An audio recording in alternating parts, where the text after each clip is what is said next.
Georges Tron vient de passer sa première nuit derrière les barreaux. L'ancien secrétaire d'État, maire de Draveil dans l'Essonne, a été condamné à 3 ans de prison ferme pour viol et agression sexuelle sur l'une de ses anciennes collaboratrices.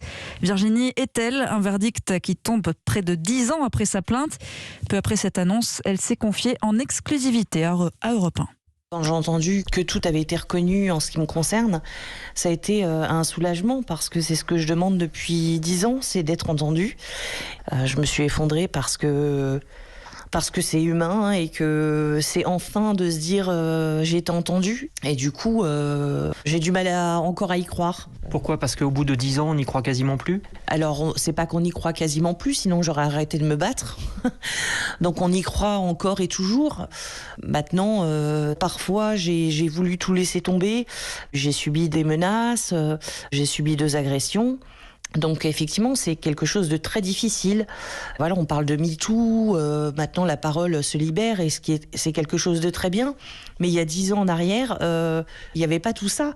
Et ça a été très très compliqué à gérer. Et puis pour le coup, voilà, le résultat, on est là, comme quoi il ne faut pas laisser tomber. D'un mot quand même, parce que sur ce verdict, Georges Tron est condamné à de la prison ferme.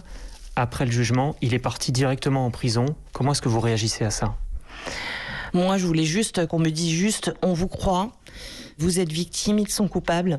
Après, le reste m'importait peu, finalement. Et maintenant, je vais essayer d'aller vers l'horizon, avancer, et d'avoir une vie comme tout le monde.